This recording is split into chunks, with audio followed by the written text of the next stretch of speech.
Hey everyone, and welcome to Screams After Midnight, the horror movie show here. I'm Peter, that is Tim. Hello.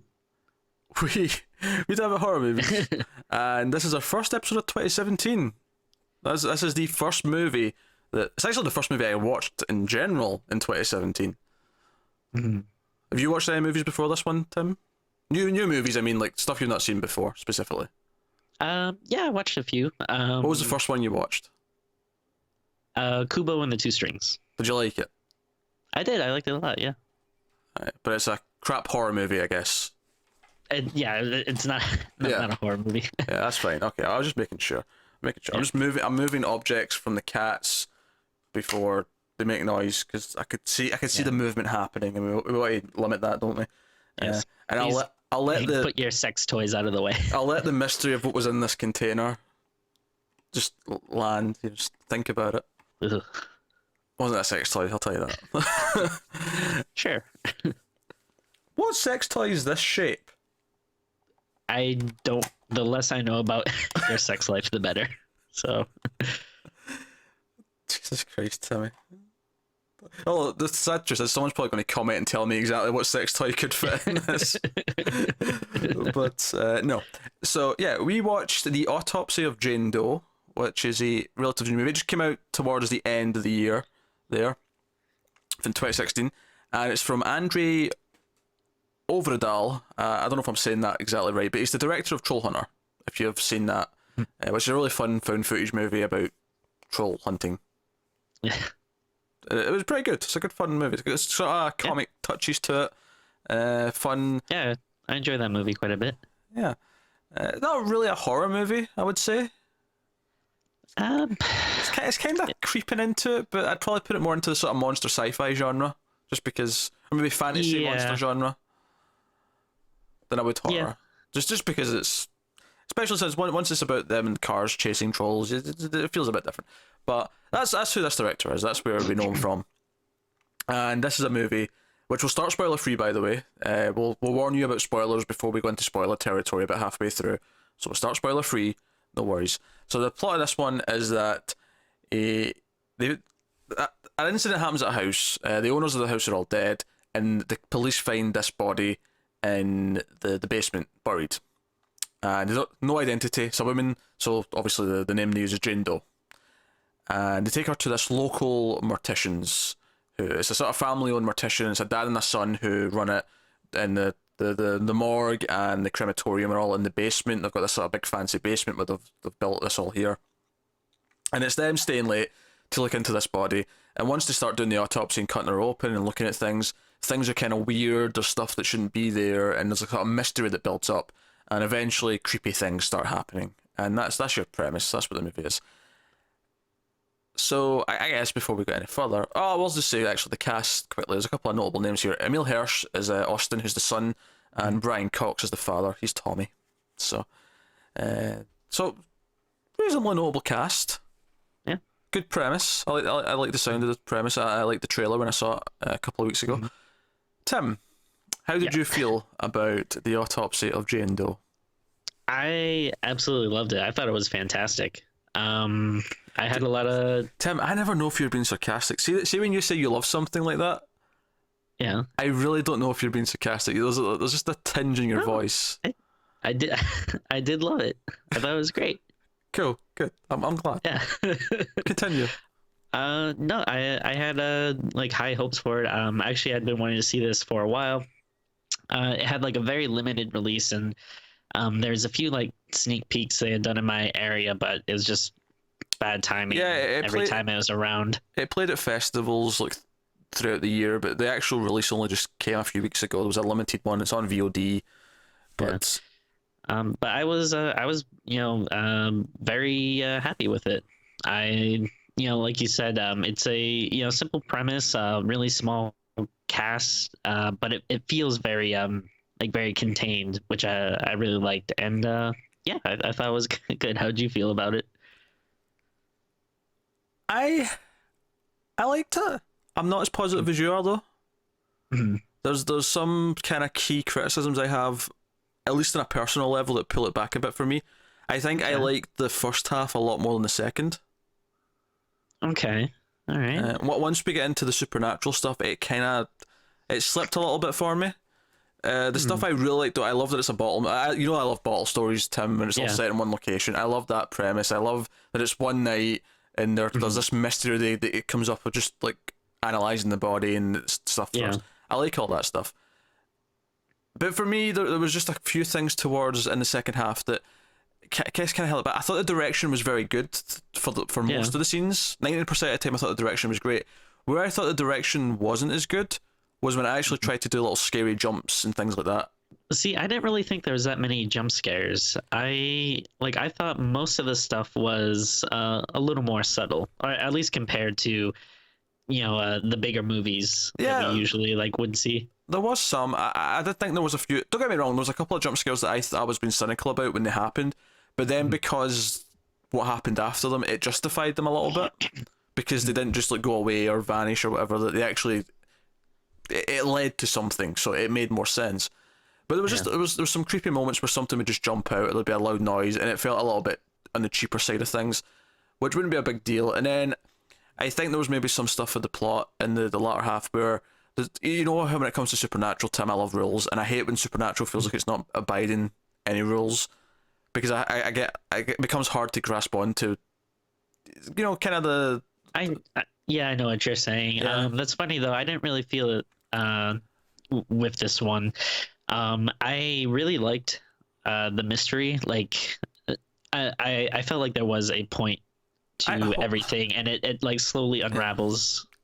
I liked a lot of it, and I feel like I'm being more negative than I actually mean to be. I liked the movie. It's just I thought there was a few things that just drag it down from being really good. Okay. So I'm in that kind of area.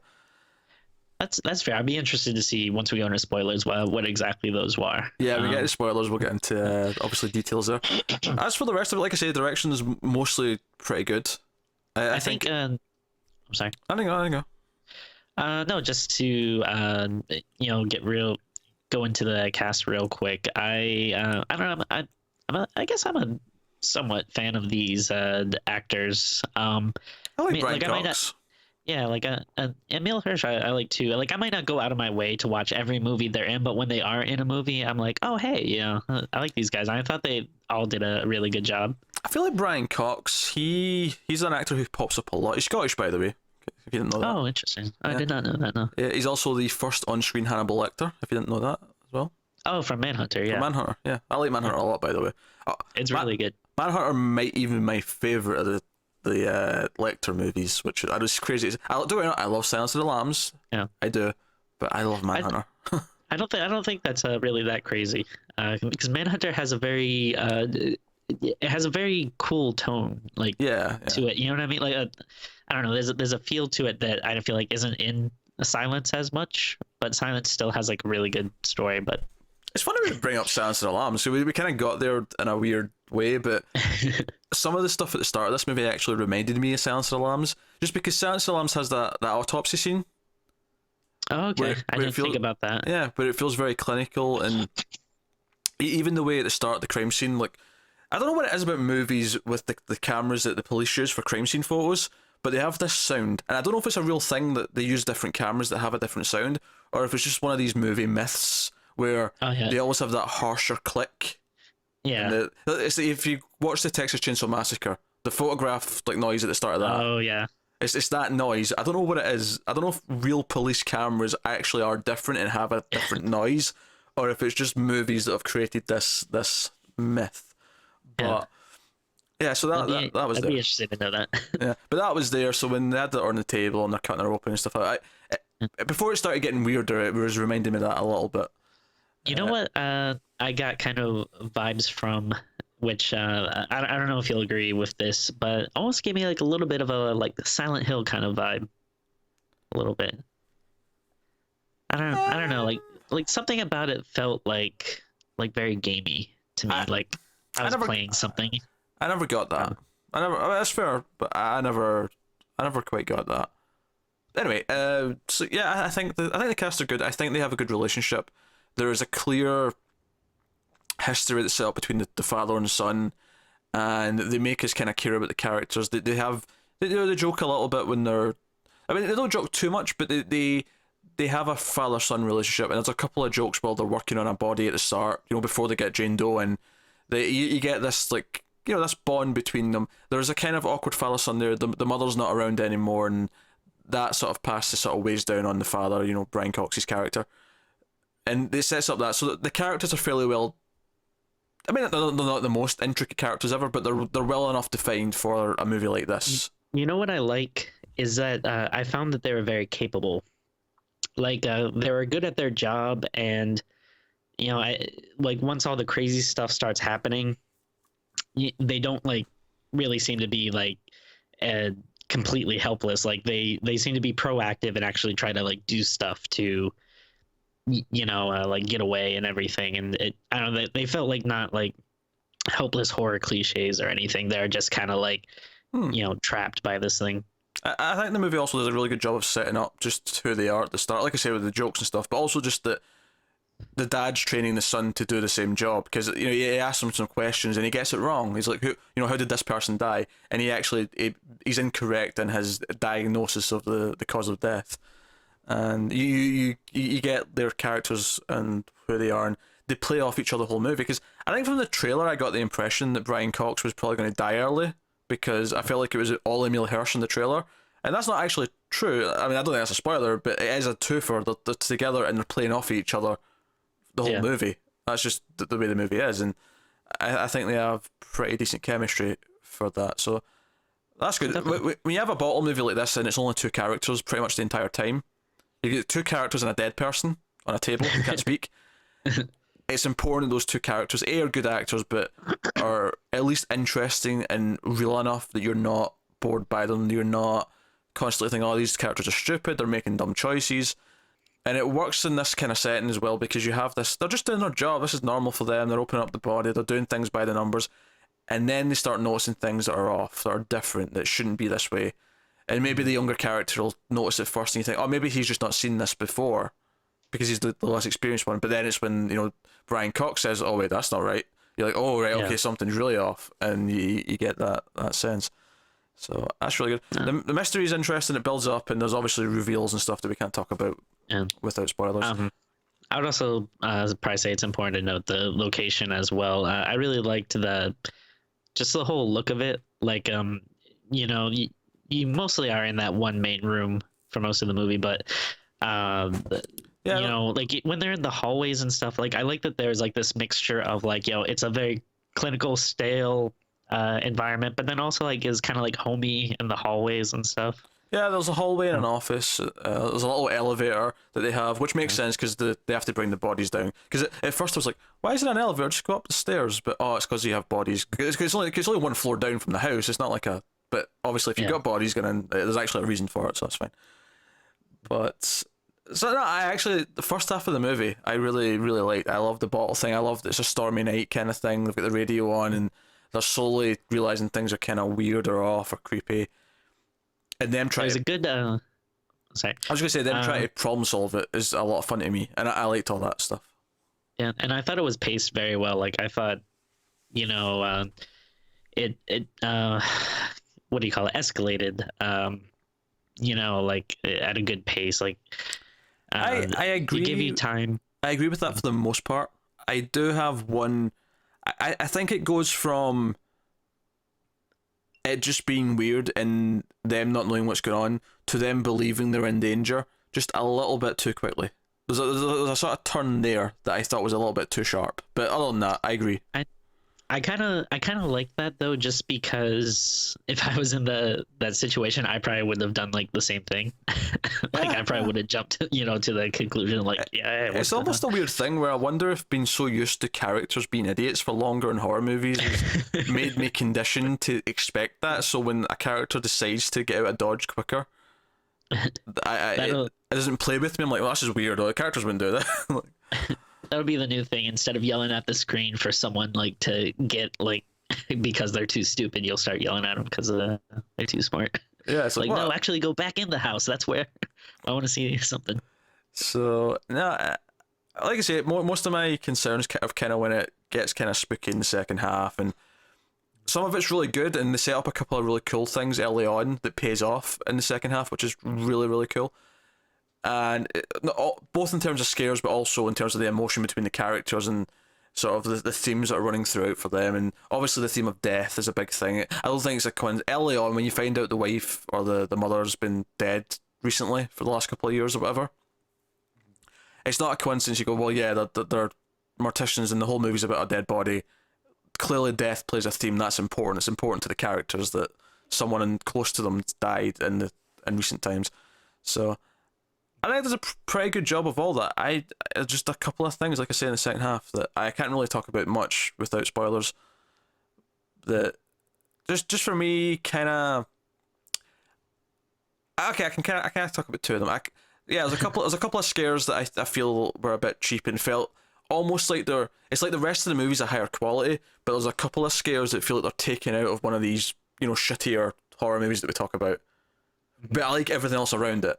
And then the other couple of things I had a problem with was there's a couple of moments where they sort of realise something about the mystery, where it just feels really coincidental. That, you just happen to notice that now, kind of thing. It's like, now's the time where they're, and it's not a big deal, but it's just a couple of things.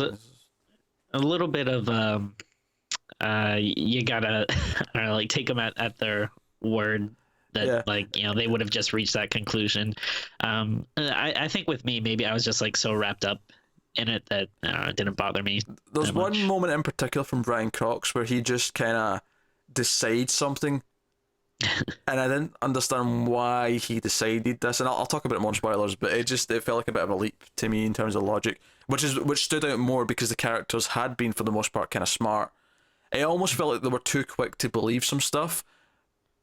I mean, they were being smart and they wanted to get out, but they were too quick to believing stuff, whereas normally characters are like dumb and wouldn't believe anything. There's a middle ground. There's a middle ground where you're presented with the evidence, and then you accept something might be going on, and there's a couple of leaps here that felt a bit much to me. Even though I liked what the mystery reveal was, I liked, where the body came from, who it was, and all that kind of thing. I liked all that stuff. It was just how we got there, a couple of steps were a little bit off for me. But understandable. Yeah. The end result is that I think it's a good movie. I just think it's a flawed good movie. So I think that'll do for spoiler free. I don't need to get into spoilers now, in fear of just repeating the same vague things. So full spoilers from this point on for the Autopsy of Jane Doe.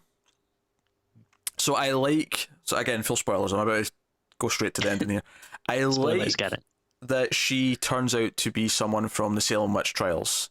The idea that she is someone who was buried a long time ago, and that whenever she's around, she makes people, this happens to them. And it's hallucinations and it's whatever else. Although it's kind of 50-50, because I love the bell thing, by the way. They set up this idea early on in the movie. That was such a great payoff. I didn't even realize that first when you first hear the little jingle. Like, I didn't even think about it until you actually see the foot. No, as soon as I heard it, I knew what it was. Like, because that was the setup. They set up that all the corpses that they've got in the containers all have little bells around their ankles. So it's sort of an old thing, because in the olden days it was harder to tell if someone was really dead, and it was just to hear if they moved, you know they were still alive. So they set that up, and you hear that jingle, and immediately it's probably the best tense moment in the movie when you hear that jingle. You're like, oh crap, the bodies are getting up. So that was a really, really cool moment. And one of the scares that I kind of had a problem with at first was when Emil Hirsch is looking through the door, because he's axed the door because they've been locked in at one point. Yeah. And he axes the door to look out, and he's looking through the hole, and you know that one of the corpses is going to appear in front of the hole after a couple of seconds. It's a typical scare. What I appreciated about with it though is that he sticks around, because typically it would disappear, and then when Brian Cox comes over to look through the hole, it'd be gone. But Brian Cox comes over and he's still there, and then he opens his stitched together mouth and like sort of screams through it. I liked that he stuck around. In hindsight, it made it better, but it was a very expected thing to happen at first. Yeah, it wasn't the best. I guess it didn't bother me that much. I feel like if I'm really digging a movie, I can let like one or two like things like that go, Yeah, well, I think for me though, it's because most of the scares were kind of, I guess, generic is the word I'd use. Like none of the actual scary moments felt outside of the bell, I thought the bell ringing was a really good touch. And then there was another scene where you see one of the corpses in complete shadow walking down a hallway in the reflection of the mirror. Yeah, see, I actually like that. Because I like. Well, yeah, that's what I'm saying. I like that. I thought that was also good. Oh, But okay. it was I all. thought you were saying Nah, it's like cliche. that was my example of another good one. Whereas a lot of the other scares felt kind of generic and typical. Speaking of like good setup and stuff, I really really liked the end when you get a little bit of a fake out. You think Emil Hirsch, his character Austin, is like, good to go. He's, at the door. You hear there's a cop outside, and they're talking back and forth, and it looks like, he's probably might get out, and then the cop like is talking, and then he starts singing that song that we've been hearing like, all throughout earlier in the movie. I really On the like radio. that. That's important. You don't just randomly hear the song. It sort of plays over the radio they've got playing. While they're in the morgue. I like the ending well enough. I think it murkies the water a little bit. This is where I'm kind of like with the rules and what's, because they set up the idea that they kind of hallucinate and see things that aren't actually there. Because we see a corpse coming towards them and Brian Cox kills it, and it turns out to be Emil Hirsch's girlfriend. Yeah. And at that point, I'm thinking, all right, so it's all hallucinations. Like none of it's actually there. It's all just in their heads. Like it's all a psychosis thing, and the witch on the table, as it were, is the one causing it, and that's fine. But then there's other moments where no, there must be something there. There must be a physical thing. Well, I mean, I even like kind of wondered if that really, once the corpse turns into the body of his girlfriend, I wondered if that was like a hallucination as well, or if that really was her, because it just seems so weird that she would like get in. Like how would she have gotten in? Or I don't know. That's a fair point, I suppose. Actually, I mean that whole thing with the dad killing her by accident, and he talks after about how, oh, I should have seen, because this is where we learn that the mother committed suicide, because he brings up, I should have seen the signs, which I thought was actually really well brought up, because they didn't just come out and say it. He talks about he should have seen the signs, and you get that she committed suicide and that he feels guilt over this. And the movie in a large part is about his guilt and about how it's his son that's going to have to deal with the effects of this. And that was just like brought to life in what just happened on screen. He literally did something really extreme. There was a mistake that his son is going to suffer for, which is the death of his girlfriend. That was like the realization of the actual metaphor. And that's cool. Like I liked all that stuff. So that's all nice. Now back to the mystery though. I want to talk about the mystery and the moments that I love the reveal of what she actually is and where she's from. And she's been preserved this whole time, and the idea that her body was containing the evil. Cat, what are you doing? The moments for me though where they jumped to some conclusions that I didn't. So the way that Emil Hirsch just kind of like glances over at the fabric that's got the symbol on it with the Roman numerals. And they've already looked at it. They found it earlier on in the movie, and they realised there's some Roman numerals and whatever. And it's just later on, after crap's already gone down, he glances over and goes, "Wait just a minute," and he goes over and starts folding it, and they like solve something that leads them to a passage in the book, and like they get so far from there, and then that leads to Brian Cox going, "But they were all innocent in the Salem witch trials. It couldn't have been her," because they've realised she's from New England, and that's where this message is from. And he's like, "But what if she was innocent, but doing this to her, torturing her and bounding her and doing all this stuff is what created the very thing they were fighting against?" I'm like, how did you leap to that? What the hell just told you to think that? Like, because nothing else in the rest of the movie even implies that she was an innocent person who became evil because of being tortured for being a witch. What I think maybe they should have done is, like, the way he explains it, it's very like matter of factly. Like maybe like it would have been better if he kind of brought it up like questioningly, like, hey, like I wonder if this is going on because of like this and this, and then you're kind of left to wonder as a viewer. Do you know my problem is though? It's not even the leap actually. Now that I'm thinking about it, it's not the leap that's bothering me.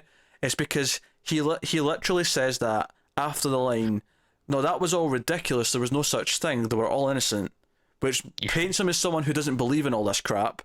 And then immediately says, But what if doing that to her is what created the evil? You just said you didn't believe in witches, and now you're going, oh, but it created a supernatural force. Make up your goddamn mind. It feels like he flip flops in like 2 lines of dialogue. He completely flips 180. It's weird. No, yeah. Yeah, that's a tough one to defend. So I have a problem with that. However, the actual idea that she was from the New England, Salem witch trials and all that, and she's here and the body's opened up and that's releasing the evil, I'm cool with all that. I like all that. The idea that she's a witch from back then, I actually think is a really cool little reveal, little twist. I do I do also like the moment when they test the brain matter. They test the brain matter and they go, oh, that's why we couldn't find a cause of death. Because she's not dead. She's alive. That was good. A little bit schlocky, a little bit hokey, that line. But you know what? I'll accept it. Yeah. I like just, in general, just in general, like taking apart the body, and I like folding the skin and realizing she has like all those symbols and stuff all over her. Obviously she's naked the entire time because it's an autopsy. And I thought they handled that fairly well. It's very clinical. You do see, the lower half of her a couple of times, but that seems to, for the most part, that's obscured by things in the foreground. You don't see her crotch too much.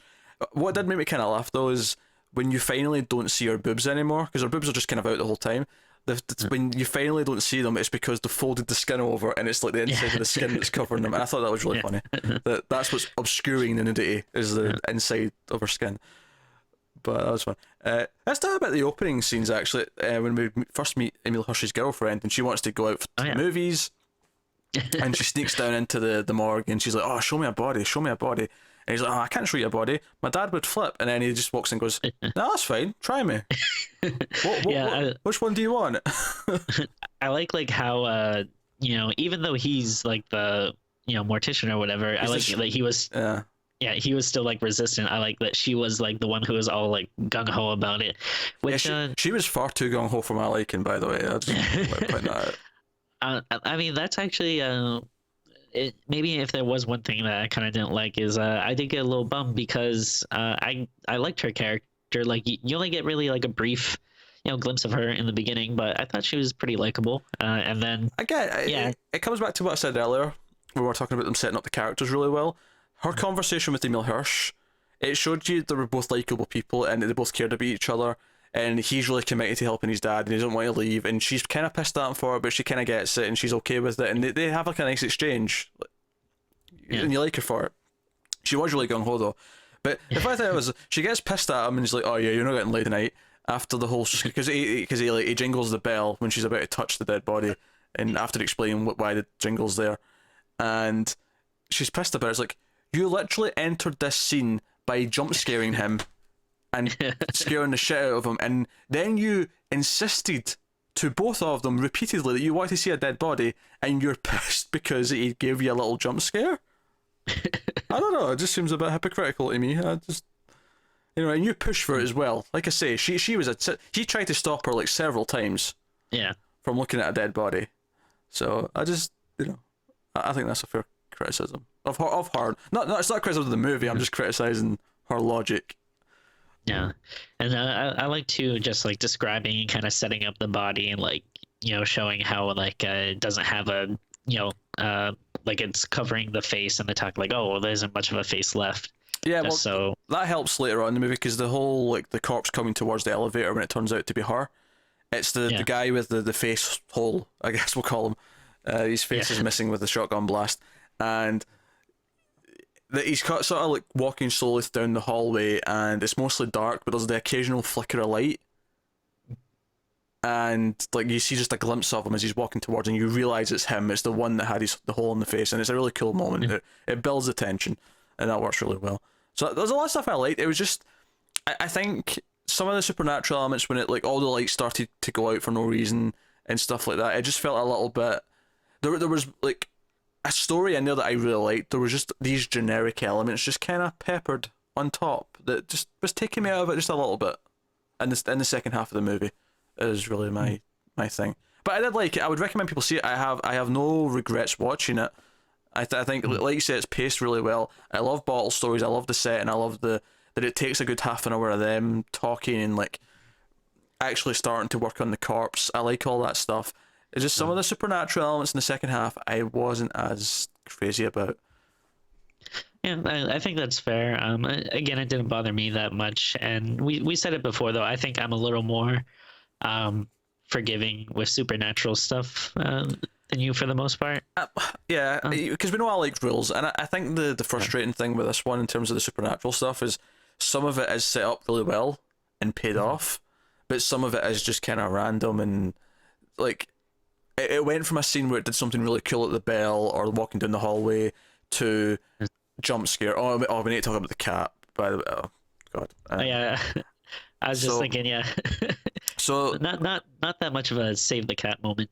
Nah, they have a cat, and we see it a couple of times earlier in the movie, and then the next time we see it, it's been like mauled by something in the vents because they established that it runs around the vents in the house, and it's. And by the way, that was the worst part of the movie for me when she brings a dead rat to him and Emil Hirsch picks it up with his bare hands. I was like, oh, it's horrible. I didn't care about that. He washes his hands right after. They actually show him wash his hands after. Tim, it's fine. It doesn't matter. I hate rats so much. My hands would never be clean. Joe, I hate cats in pain. I hate a cat having to die. And the whole idea of the cat dying, and we see Brian Cox snap its neck, the poor thing, and goes and puts it in the furnace to get rid of the body, and he's clearly upset by it. It was his wife's cat as well, we find out, and again, this theme of death constant throughout, and you know, I'm not gonna lie, I might have went over to my cats, you know, just after that scene and just just give them a little clap and just, yeah, you're okay. I just have to make myself feel better. That's like one of those, like, that's such a manly moment that I would probably never be able to do in real life. Just to, like, you know, he's like, Brian Cox is such a like man's man. He's like, you know, like, gotta do this, gotta put it out of its suffering. It's just such a quick like snap, and I was like, I don't think I could ever do that. One of mine's looking up at me right now, and I'm like, yeah, you annoy the shit out of me, but I don't want to see you in pain. Anything else you want to talk about, Tim, before we get to ratings? No, that's. I mean, it's kind of hard because it's like not. There's not like a ton of different things to talk about. You know what I mean? Like, I don't like. I feel like there's like a couple of like standout scenes, but What was your favorite thing they found in the body? Well, like I kind of mentioned before, I liked when they peeled the skin just back. Like on, yeah, and it had those markings. It was kind of cool the first time, like they open the mouth and it kind of just falls out, and then you see her tongue is cut off. Get cut off, yeah. Cut sounds a lot simpler. Like that wasn't just a cut; it was like chopped off. Yeah, it's gone. But no, it's cool. I liked all like there's a lot of really good imagery, like just stuff of like you know, the fly buzzing around the body, the blood that's like slowly draining into the I don't know what they would call it. I guess a drain on the autopsy room and stuff. Yeah, I think all looked cool. I think the ending for me, again, it felt like a typical sort of ending. I wasn't like super excited by the ending. Where like Brian Cox basically like, well, not so much that, just like I don't even mind them all dying, like because Emil Hirsch dies as well. Yeah, and that works for me because I like that kind of thing where you see the aftermath of this event at the start of the movie, the crime scene, and then their stories is what happened to them, and we see it play out, and maybe it builds up to the conclusion. I didn't need anyone to survive or whatever. I'm not fussed. Like, I'll take a dark horror movie where everyone dies. I'm cool with that. It was just the whole way where they're moving the body, and we see that the radio starts playing in the ambulance. Oh yeah, and it's this idea that she'll keep doing it no matter where she goes. Like wherever she goes, she'll cause this to happen to whoever's around her. And I like that idea. I don't have a problem with that idea. I don't know. I guess it could have been shown in a more interesting way. Yeah. Because at the end, it ends with her in the ambulance, and the camera just kind of like comes down to her feet, and we see the tag saying Jane Doe. Yeah, I kind of liked how the cop was like, he says something like, "Get it out of my county. I don't even want it like, you know, anywhere near here." Which I don't know, give me like a weird like, oh, does he know like there's something up with this body or something? I don't think that. I think he was just being, I don't want to deal with this. Get rid of it. I like that though. Like I like he was like so against it. Yeah. But I mean, I I really liked it, but I definitely don't want to like. I doubt they have plans for a sequel, but it's not something that I would like want to see explored. I don't know. You could almost do something really crazy with it, where they'll like, evacuate an entire town and just leave her in this town because it means there's no one near her. I think unless they like shoot her up into space and like a spacecraft takes her up, that I would be cool with. That I should have think been anything other. that should have been a post-credit scene. Like, it should have just come up saying 10 years later, after realizing what's happening with this body, they decide to shoot her into space on an unmanned craft, and we just Yeah. see the rocket go up. That would be pretty dope. That'd done a balls out ending. But I mean, to wrap up, I had fun. I really liked the premise. I liked the characters. I liked the story. There was just some moments here or there, and a couple of the supernatural elements didn't quite click for me. That took me out of it, which for me landed me on more of a solid 7 Okay. area. That's what I'm giving it. 7 out of 10. Yeah. Obviously, I'm gonna be a little higher. I'm gonna give it an 8. Yeah, that's very good, respectable score. We have established that you know how that 8 is higher than 7. That's what we've established in the Yeah. last 10 seconds. Okay. Hey, Tim, you can make dumb jokes about me. I can make dumb jokes about you. Right? That's As just long as you admit they're dumb. they are dumb. I have no illusions as to the integrity of my jokes. Oh dear. If I will say though, if they do a sequel, they should call it the Autopsy of Jane Doe.